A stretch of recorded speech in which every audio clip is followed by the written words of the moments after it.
माननीय मंत्री सदन के पटल पर पहला सप्लीमेंट्री माननीय हरनाथ।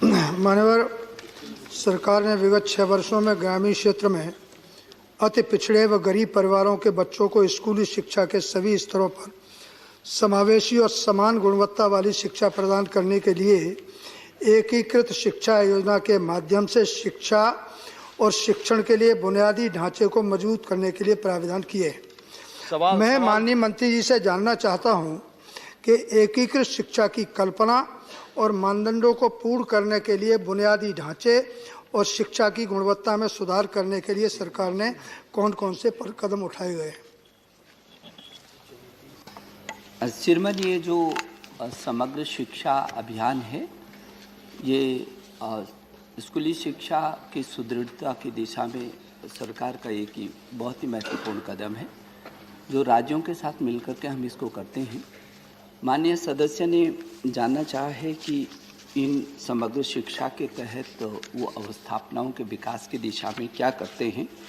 तो श्रीमान, हम विभिन्न क्षेत्रों में हम पैसा आवंटित करते हैं राज्यों को, और चाहे टीचर्स प्रशिक्षण के लिए हो, चाहे प्रोग्राम मैनेजमेंट के लिए हो, शिक्षकों के वेतन के लिए है, 12 AC की प्रतिपूर्ति, जो बच्चे गरीब बच्चे जो पढ़ते हैं उनकी प्रतिपूर्ति जो प्राइवेट स्कूलों में पढ़ते हैं, व्यावसायिक शिक्षा के लिए देते हैं, फ्री किताबों के लिए देते हैं, यूनिफॉर्म के लिए देते हैं, आवासीय स्कूलों के हॉस्टल के लिए देते हैं, वार्षिक अनुदान देते हैं और परिवहन के लिए देते हैं, क्वालिटी को और बढ़ाने के लिए देते हैं, और राष्ट्रीय आविष्कार अभियान सहित तमाम अभियानों के लिए, उसको मैं डिटेल नहीं कर रहा हूँ, समय लगेगा।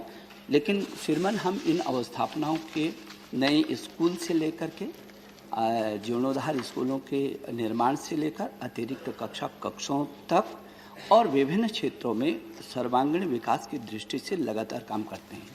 माननीय सदस्य ने जानना चाहा है कि शिक्षकों के प्रशिक्षण की दिशा में क्या काम किया जा रहा है।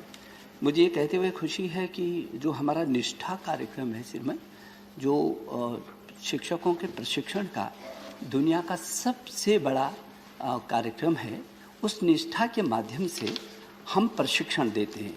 मुझे इस बात की खुशी है कि पिछले वर्ष हमने 17 लाख से भी अधिक अध्यापकों का प्रशिक्षण किया, जबकि निष्ठा के तहत इस लॉकडाउन के समय भी 23 लाख से भी अधिक शिक्षकों में उसमें पंजीकरण किया और 18 मॉड्यूल के हिसाब से उनको हम प्रशिक्षित कर रहे हैं।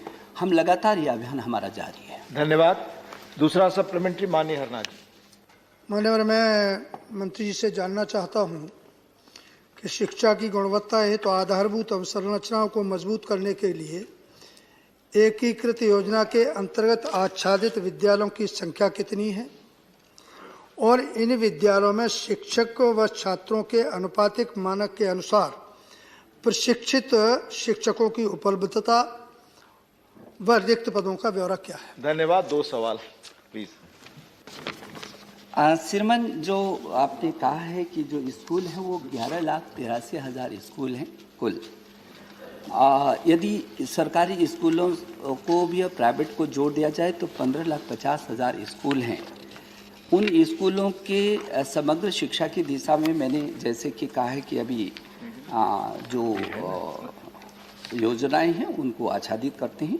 जहाँ तक आपने शिक्षक और छात्र की अनुपात कहा है, अभी वर्तमान में जो यदि मैं ग्रामीण क्षेत्र, क्योंकि आपका विशेष करके ग्रामीण क्षेत्र में रुचि रही है और आपने उनके उत्थान की दिशा में भी कहा है, मुझे खुशी है कि प्राथमिक शिक्षा में 26 छात्रों पर एक अध्यापक जो वर्तमान में है, और उच्च प्राथमिक में 22 पर, माध्यमिक में 21 पर और उच्च माध्यमिक में 24 पर।